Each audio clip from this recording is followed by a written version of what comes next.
How do you start an Plant-arium video? Well, I'm about to show you how. And the best way that I've found is to say Plant-arium over and over again all the way throughout this video. So get used to it. We almost got off to it there. We almost did it. We gotta wiggle up, we gotta loosen up. Now, how do you start an Plant-arium video? Wonder no longer, my friend, because that's what this is. We're making an Plant-arium today. So the largest of the air plants that we're going to be adding to our Plant-arium today is the Tillandsia. Airplant, indoor plant, blah, blah, blah, blah, blah. Andrina airplant Tillandsia. And that's what it's going to look like possibly someday. If you get real close, you can even see that right in the middle there is a little bloom. So that's going to be pretty exciting if we see this little guy bloom a flower in our Plant-arium, isn't it? So these three air plants are what's called mini rubra air plants. And then last but not least, the tiniest of the bunch. That one, and that one. And these little guys right here are called neglecta, mini air plants. And all of these air plants are from a place called Black River Airplant Co. on Etsy. I was browsing around one night just looking at, plants and things like I do. I came across some air plants. With all their beautiful colors and everything like that. Ideas started sparking in my head, and before you know it, this Plant-arium that we're building today was conceived in the old oven up here. There's one more thing I actually have to grab here in the plant room before we get going. And that's something that you've already seen. It's this chunk of wood right here. So this is something called dragon bone wood. I got this from the same place, that Black River Airplant Co. on Etsy. It's just kind of a porous wood, and the reason that we're going to use this as sort of the centerpiece of our Plant-arium is because of all of these holes. It's perfect for air plants. We can mount them in here. We can do all sorts of things. It's an interesting looking piece of wood. Now, one other thing that I'm going to use that came in the nick of time, it just actually came in yesterday, is I got a big old bag of feather moss. I've been storing it in its tub here. And I'll pull a little piece out just so you can see it. So you can kind of get an idea of what this moss is going to look like. It's going to start, kind of billowing up, pouring out of the edge, or pouring down the sides, or pouring over the cracks and crevices of our dragon bone wood. Not only, in my opinion, is this moss going to perfectly complement our air plants over there, or at least we're going to try and see if it perfectly complements our air plants over there. But if you take a really close peek, right in there, you can see we've got some sphagnum moss that's just kind of sprouted some little, almost looks like mossy little flowers in the side of the terrarium here. And I want to do that on steroids with this new feather moss. So let's grab our vessel for our Plant-arium. Get a good look. I don't even think I've shown you this yet. Well, you're about to see a lot of this thing, so I guess it doesn't matter because we're about to get started on the Plant-arium project. I think your spot's going to be right on that chair over there. So we've got the rest of our dry supplies waiting right over there for us. But before we actually get started in this room, we've got one thing left to do. Actually, we've got two things left to do. Number one, the lesser Plant-arium thing is filling up our water cup. I got a comment the other day on this YouTube channel that said, "Ryan, you talk way too much." And I agree. And that's exactly why I always need a full water cup.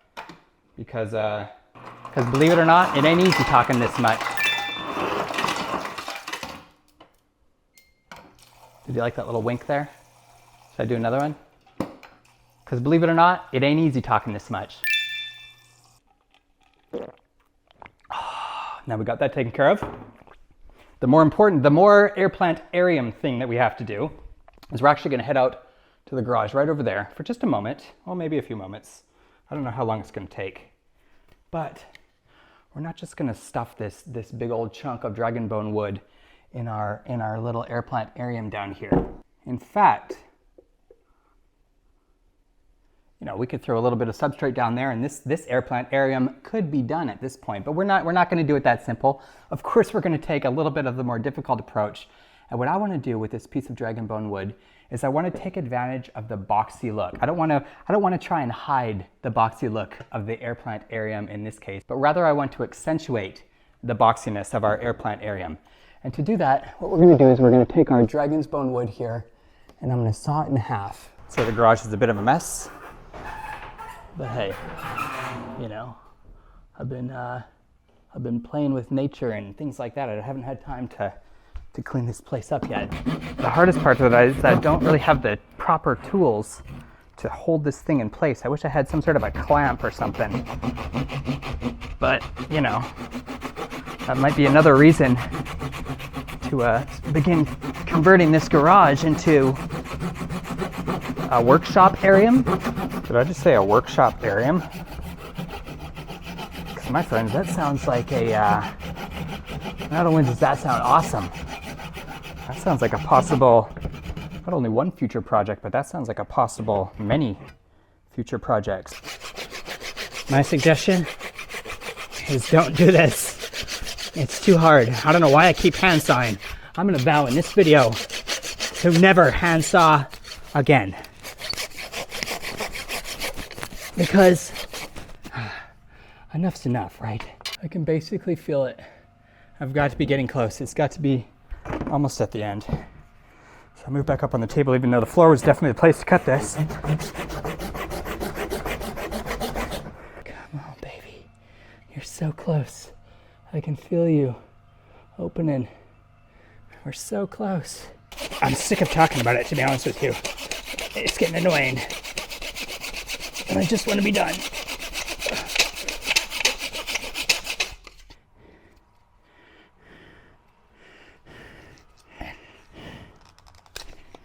I hope you caught that down there. Because I finally did it. Jeez.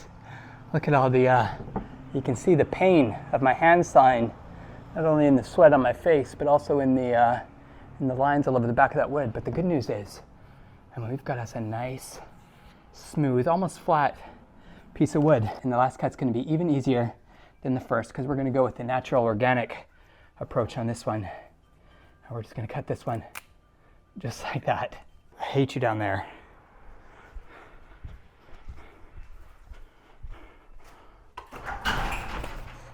Whew. All right, finally back inside after we've worked up a sweat. We've got all the puzzle pieces that are going to make up our Plant-arium. And now there's no more pussyfooting around. Now it's time to sit down at that table and start organizing, start designing, start planning. Let's start putting this Plant-arium together. So remember earlier when I said I was going to play with the boxiness of this Plant-arium?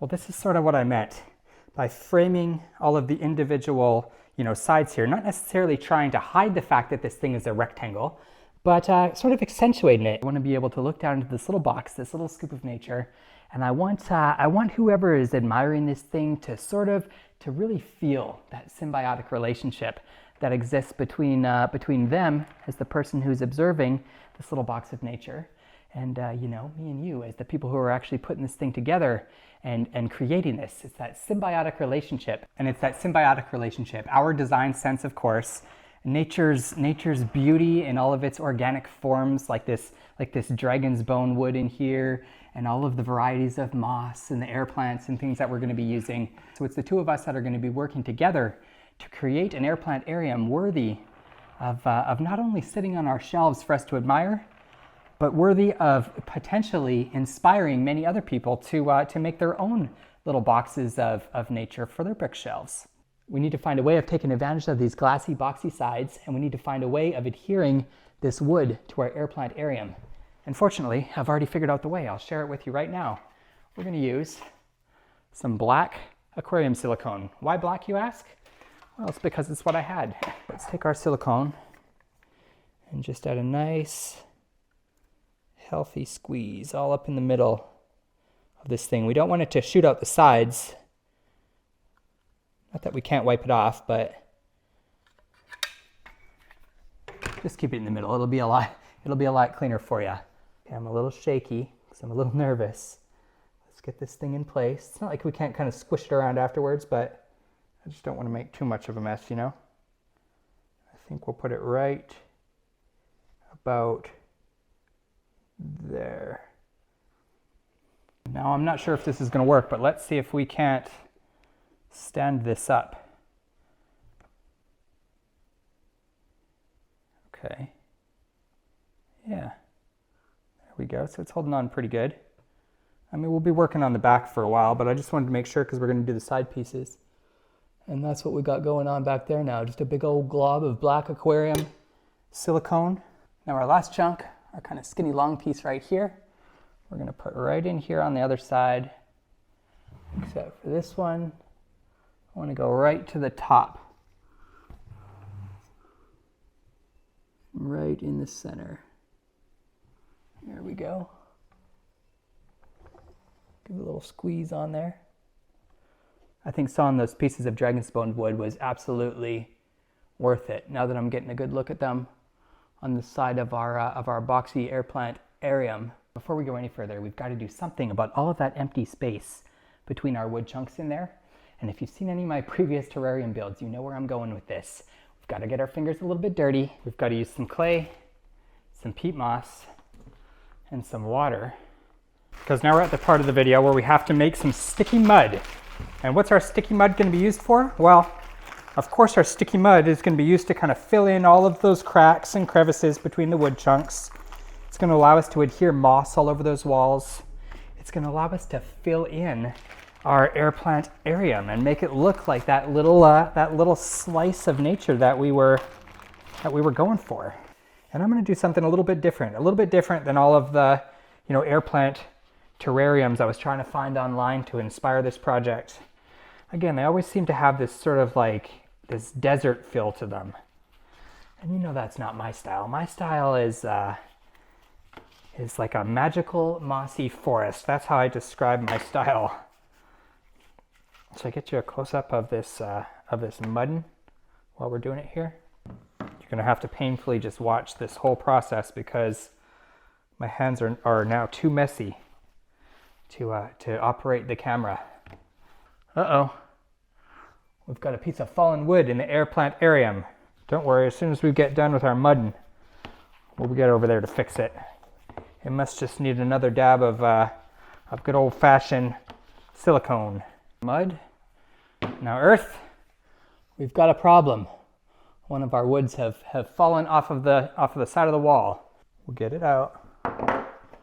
Give it an even bigger shot of silicone right in the middle. Don't forget, we're about to mud all of our walls, so it doesn't even matter really if this stuff leaks out. Big old glob of silicone that hopefully will hold that in place for now. We can set all of that aside. We've got our mud. Now it's time to just get in here and start filling in all the cracks and the crevices. Everywhere that you see glass in there needs to be covered by mud, except for this bottom portion here, because that's where our substrate is going to be. And I'm not 100% sure if we're going to moss the top. I think we're going to moss the top, but I'm not 100% sure yet. And now this is the part where we get to zen out a little bit and just kind of get our fingers dirty and start playing with this mud. We want to take big old balls, big old chunks. We want to get in here and we want to shove it anywhere that the sun shine's shining. So a big old ball of mud. I see a good spot right there. We'll come in here and just kind of shove it in. In this situation, be extremely liberal with your mudding, or at least in my case, I'm going to be extremely liberal. It doesn't need to look clean. We want this thing to look like it's been sitting in this box, preserving for, millions of years, with prehistoric air plants adorning every inch. I have made the immediate decision to mud the top. Of course we're going to mud it. What I'm really thankful for, and I mention this almost every time I'm working with mud for some reason, is I'm really thankful for these wiggly little fingers right here. You can drive a car, you can play a musical instrument, you can build terrariums. Your fingers are the magic. If you're ever looking for a magical moment in your life, just wiggle your fingers around in front of your eyes and think about it. Just look at your hands and say, wow, how did I get so lucky to get these things? And if you want to bring it back to reality even more, look around at all the animals. They don't have fingers. They can't do things like build air plant-ariums like we're doing. It's looking awfully dark in there. Now I can go get a light and I can shine it in there and I can show you this. I'll do that in just a second. But there's one thing that actually slipped my mind. One thing that we need to do before we move any further. I'm basically gonna clear a hole for a light right in the top of the air plant-arium here. There you go, the grand tour of our mossy box. Now, because we were smart and thought about it, complete with a light hole on the top so we can illuminate this thing, and it'll bring all those little cracks and crevices that you're seeing to life. We've got all of these different air plants here. We've got to decide where they're going to go in the air plant-arium.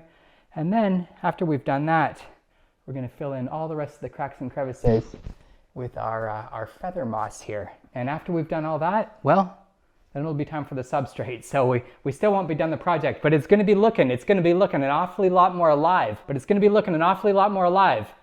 next time I give you a grand tour through this thing. So to get started, well, we've got to just dive in. We've got to figure out where to put one of these air plants. I think we're going to save the largest one, not for last, but not for first. But we are going to take one of we've got 3 of these little mini guys right here that we'll use at the very end to kind of fill everything in. And then we've got 3 of these more medium guys that I think I'm going to start with. Stop rambling and pick a place for our first air plant. Can you get a nice view of it? Are you nice and close? Let me scooch you in just a little closer for this one. Okay. Where should we put it? Don't forget, we've got all these sides and everything. I think I'm looking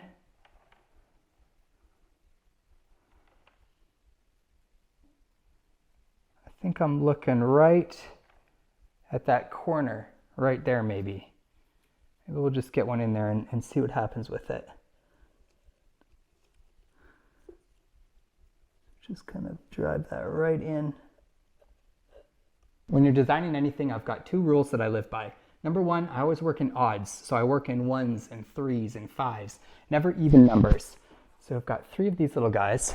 And then the other thing is you always want to balance the space. Always be thinking about balance. Because the idea of this air plant-arium isn't to create a focal point, but it's to just create an ambiance of air plants. It's to create a little scene, a little vision that you want to scan your eyes all over the place looking for all the little details in the cracks and crevices.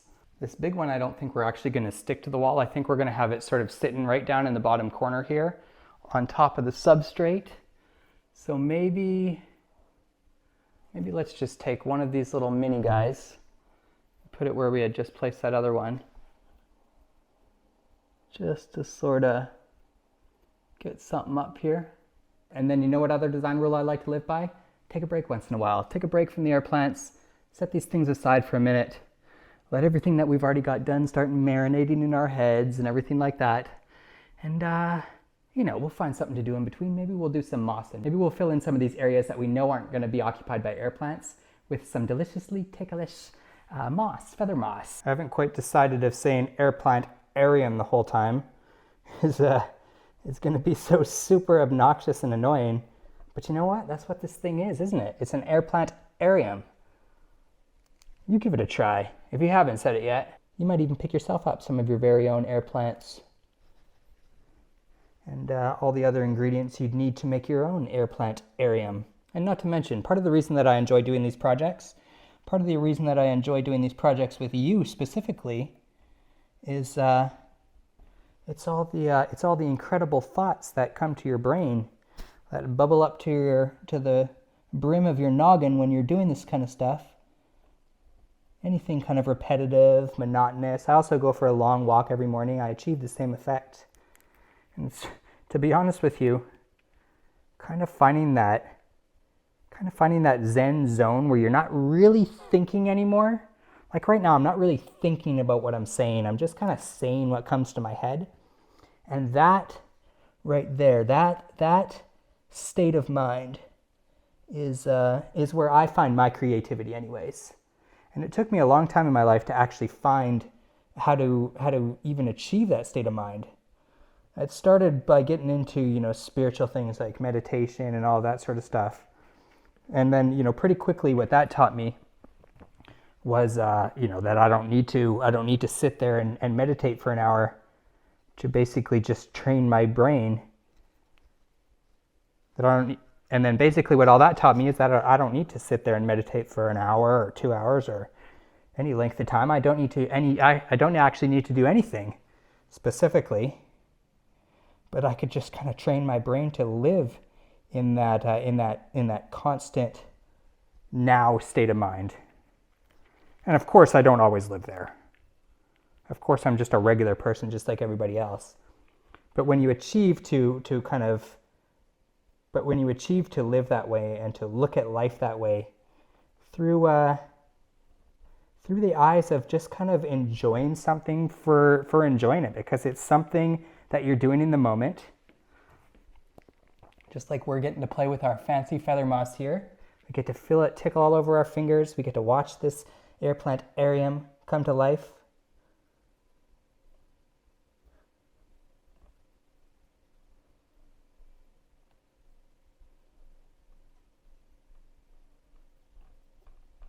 It's the feeling that you get from doing this kind of stuff. It's those feelings that'll teach you how to live the rest of your life like a bonkers bozo like me. And before you know it, we'll both be making Plant-ariums together. I just want to give you a little bit of a POV shot, kind of show you what I got going on. We're almost done with the mossy ceiling up there. There's a little bit more work I want to do right here. I think it's time to add our last of these kind of middle-sized air plants back into here. And I think I've decided to go right front and center where that big old glob of clay is down there. And I'll show you why in just a second. So number one, I want to have it kind of sticking out of the wood like that. And number two, we've sort of created a little grouping of those two air plants right there. And if you look really closely, you'll even notice that these air plants are both pointing in the opposite direction. I think I may have been blabbering about design tips earlier, and this is another design tip that I can share with you. When I'm working in threes, a lot of times what I like to do is make a little grouping of two and then one kind of off on the side, especially, you know, even if they're in the same general area. And for some reason, for me at least, it has more of an organic feel. It just always seems to kind of work well. Now the next thing I want to do, speaking of little groupings, I think now I'm going to take this little tiny baby and put it right beside that air plant that's right near the bottom there. And don't worry about those muddy areas. We're going to end up covering all those up with moss and things like that, but I do want to save some of those more detailed areas for the end of the video, so I can get in there with a little bit more of a finer tool. And you know, it's just not time for the detail work yet. So hold your horses is basically what I'm trying to say. And stop wondering about things. Of course I'm going to cover it later in this video. Should I try to name 5 things that I love about moss while I'm sitting here mossing these walls? Well, number one, I love the fact that moss is resilient. And it will grow almost anywhere in almost any light conditions, except for super dry, you know, extremely bright places, of course. So number one is that moss is resilient. That's what I love about it. Number 2 is really easy. It looks flippin' awesome. From far away, it just looks like a bunch of little groundy earth or something like that. But then up close, it's got so much detail, little tiny bits of detail. And the closer you look, the more detail you can see in every little pinch of moss. So, number 2, the detail is what I love about moss. Number 3, I'm going to say all of the different varieties of moss. I don't even know how many. I'm sure there's thousands. And the fact that there's just so many varieties that you can find just in one area even. It's not like one zone is just full of only one type of moss and then you have to go somewhere else for everything else. I see on my walks in the morning, on my nature walks in the mornings, I see, you know, 10 different varieties of moss, and that's just the ones that I sort of am able to recognize. So that was number 3, all of the different varieties of moss. Number 4, the thing I love about moss is the way it feels on your wiggly little fingers. Of course, that's what I love about moss. It tends to be in moist environments, so it's always got kind of this like juicy, moist vibe to it. And I love things that are juicy and moist. And number 5,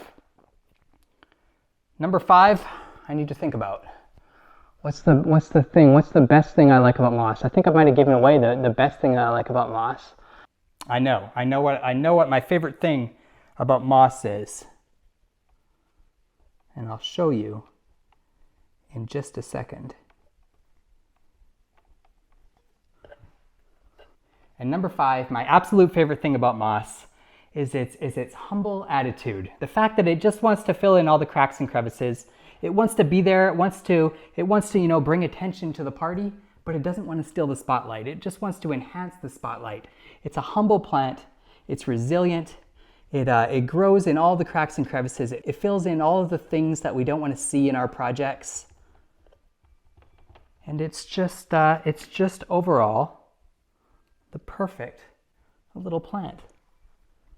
And that's my top 5 things that I like about moss, and the top 5 reasons why moss is my favorite plant.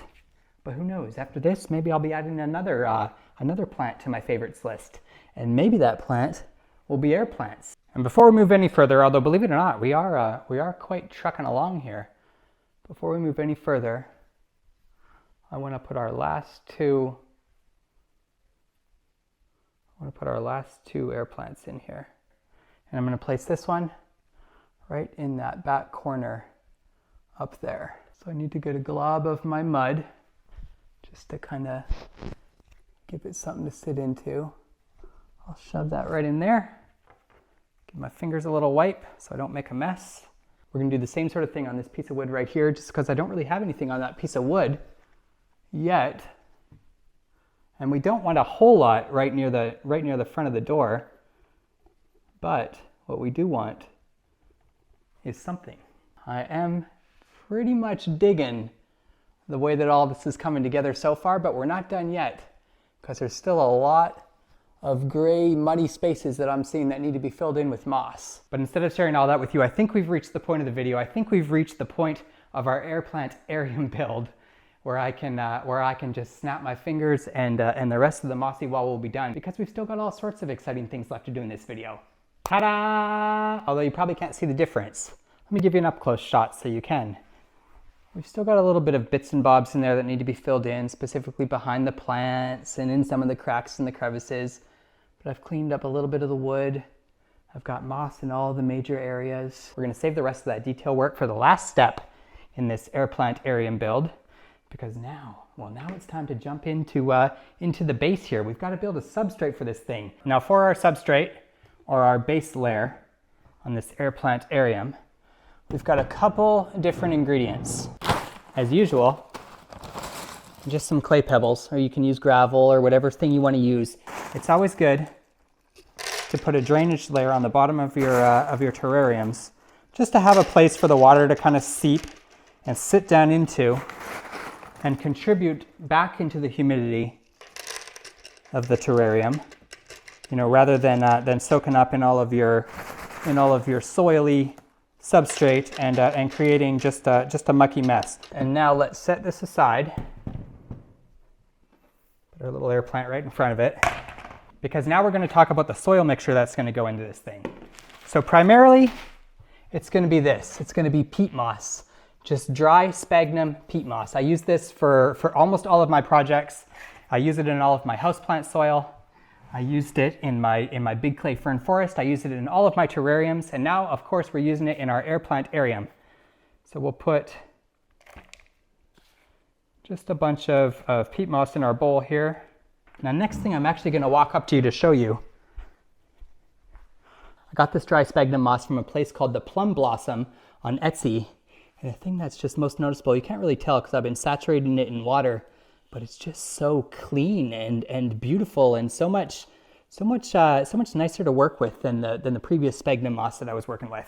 So we've got sphagnum peat moss, we've got dry sphagnum moss, all the stages of sphagnum moss mixed into our bowl here. And the last thing that we're going to add is a little bit of charcoal. Now, is it absolutely necessary? Probably not. I think the whole charcoal thing is just one of those things that I've always kind of heard to do, so I do it. It's really cheap. I've got a big old bag of it, so you know what? Throw some into your mixture. It'll give it a little texture. It'll give it a little crunch. So we've got our charcoal, our dry sphagnum moss, and our peat moss. Just need to give this a nice little toss. If you feel like bending your nose down and giving it a sniff, you can do it. It's going to smell like the inside of a reptile terrarium or enclosure. But before we go any further, and before we actually put our newly mixed substrate into here, sometimes I put a layer of sphagnum moss just to kind of block this bottom drainage layer. In this case, I'm using just a little piece of window screen, a little piece of fiberglass window screen. I have a big old roll of this in the garage, and anytime I need it for a project, I can always just cut myself a little piece of it. And what this will do is it'll just prevent any of those little nasties from falling through the from the substrate down into these clay pebbles, and again, making a disgusting mucky mess in the bottom of our air plant-arium. The first thing that I don't want anybody to see is this when they walk up to the bottom of it. On other terrariums, for some reason, it's okay. On this one, but on this one, I don't know, it's irking me. It's ugly and I don't like it. So before we go too far, I'm gonna get into here and I'm gonna kind of scooch this screen down right in the front here so I can fill everything up with soil all the way down to the bottom. And and we'll still have that drainage layer and everything will still be all nice and protected down there. We just won't have that ugly, disgusting looking front piece of glass. I think while we're up here, we can finally add our final air plant. And I said I wanted to put it right in this back corner, right back here. It's sort of the showpiece, and I do stand behind that because I think it brings balance to everything. And I just think it looks pretty dang good. We've got moss everywhere, we got air plants everywhere. We don't really have anything in this empty open space right here. And you know what? In a lot of cases, that's okay. We don't necessarily want to fill open that empty space, but we do want to play with that negative space. We want to sort of bring that negative space into the entire piece. So for that, let's bust into our. In fact, I haven't shown you inside of my my little wood collector's tub here in a while, but I've got all sorts of things. I've got some pieces from the big clay tub right back there that I sawed off. I ordered a whole load of this cork bark just in case I ever needed it. I think this is going to make a cool project of some sort at some point, so I've got that in there waiting for us. I'm actually going for, though, is just a couple little things. Maybe a little stone, maybe something like this.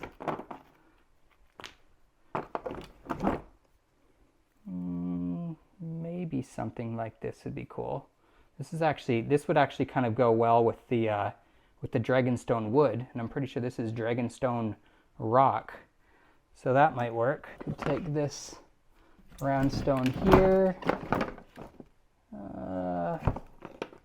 Maybe let's take a few more of these chunks. And in fact, now that I'm looking at it, I think we definitely are going to use at least one of these two pieces. So let's put these back in here for another project. Let's seal up our tub. And let's see if we can make one of these actually work in the air plant-arium without having to break it. But we'll even break one if we have to. I think it's a little bit too large. I don't want to stick it up like that. But you know what? Let's just try and give it just a little thing with our hands and see if it'll do what we want. Nope. Oh.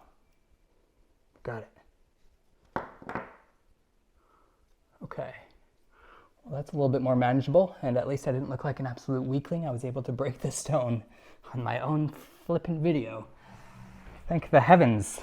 Thank the air plant-arium, I should say. To me, what this stone being down here does is it, number one, creates some interesting space over here, but number two, it brings the textures from the woods that's in the back of the walls, and it puts just a little piece of something down on that substrate down there. Just a little miss of the paintbrush as you dragged it off the canvas. That's what I'm always thinking about when I put a little stone. It's just that little happy mistake. And I said all that because I think that piece of stone down there looks pretty dang good. Should we do something with the other one? Should we even see about bringing a second one in here? You know what we could do? We could try taking this air plant out of here. I am always a bit of a sucker for stuffing a rock in a back corner like this, just to kind of give you something to kind of peer in a little bit closer to look at. And it looks good. It looks good so far, but we're not done yet. Let me give it a full tour before we before we talk about the last step. I'm liking the look of everything. I think we've got the air plant spread out nicely. We've even got this little tiny guy right up in the top of the corner there.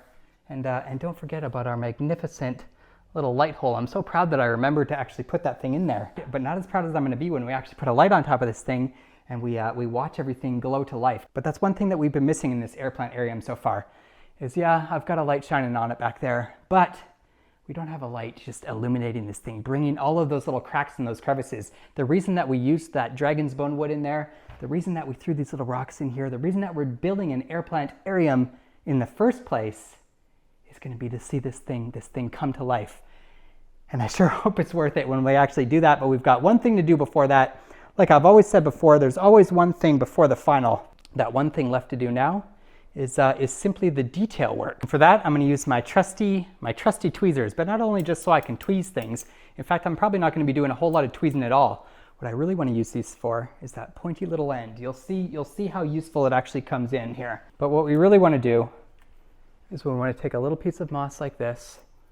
Maybe we do even want to tweeze it. We want to grab it with our little tweezies, just like that. I want to find a spot in there that needs a little bit of filler, like right in between this plant right here.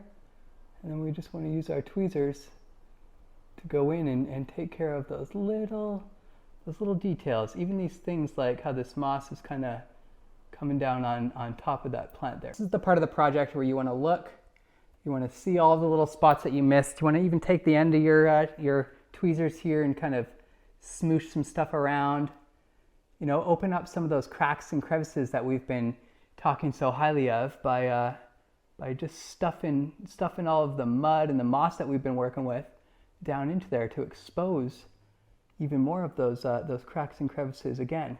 And now with all of our detail work done, with all of our cracks and our crevices filled, it's just a matter of going through, scrubbing this thing down with a nice paper towel, cleaning it up. We just spent all this time making this thing. We might as well make her sparkle for the final shots. So let's finish this thing where we started it all, back in the plant room. We've got our finished air plant-arium ready to go. I've got a spot on the shelf all picked out. Let's put it in place. Don't worry, I'm not going to flick the light on without you. And should we do the honors together? Ta-da! Ta-da!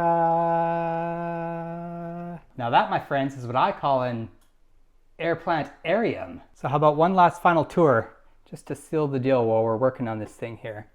I'll even open the door for you and let you go inside for a peek.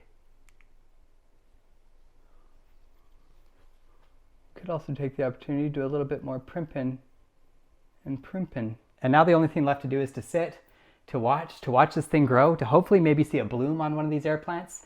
I've even got some other air plants in the mail that I was hoping would get here in time for this build, but we'll just have to do an unboxing or something with those later. And I even know one last final thing that we can do to end this video. Let's give these things a squirt. A nice good soak down while we started. Keep in mind, you're only gonna have to do this once every maybe, I don't even know, once every few weeks, once a month even. And you want to see why this is my favorite spritzer, especially for working with air plant-ariums, because I can take this little elephant nozzle here and I can flip that guy right upside down like that, and now I can even spritz the top of my my mossy ceiling in here just like that. But one thing that I didn't quite expect out of this air plant-arium was just how much this thing was going to pop, especially with a little mist on it like that. I'll give you one more peek with the door open, just so you can see the way that everything's kind of, doesn't it, is it just me, or does that one almost even look like it's like glowing under the light in there? And now the only thing I can think about as I'm shutting the door of our new air plant-arium, can you guess what I'm thinking about? I bet you can't guess what I'm thinking about. I'm thinking about how much I wish I could just shrink myself down and I could go on a little walk. I could go on a nature walk through our air plant-arium back here. I could possibly even climb up that dragon's bone wood back there, like a little tiny hiker. And then when I was ready to come back to the real world, I could pop myself out. Maybe that'll be possible one day, huh? Maybe one day I'll be building little scale, air plant-ariums or terrariums or paludariums or little tiny places that we can shrink ourselves down to and explore. And in fact, if you think about it, well, there's no good proof that we ain't doing that right now, folks. There's no proof. Because there's only one thing better than an air plant-arium. And that's an airplantarium within an airplantarium, within another airplantarium, within another airplantarium, until that goes on to infinity and our minds explode. So we reel it all in, we collect some new materials, and we get started on the next project. And this just in, I literally just got this email. I cannot make this up, but that airplant shipment I was talking about, well, it looks like it's gonna be here, if not this weekend, then next week. So it looks like we're gonna have an airplant unboxing video to do. I've got all sorts of other ideas stirring around as well. So whatever it is, whatever the next thing is, I'll see you there. I just want to give you one more view of this thing. I'm working on taking a picture. I was finding a spot that I could have as few reflections as possible. And dang, doesn't that look good sitting back there? Again, those air plants just seem to look like they want to glow.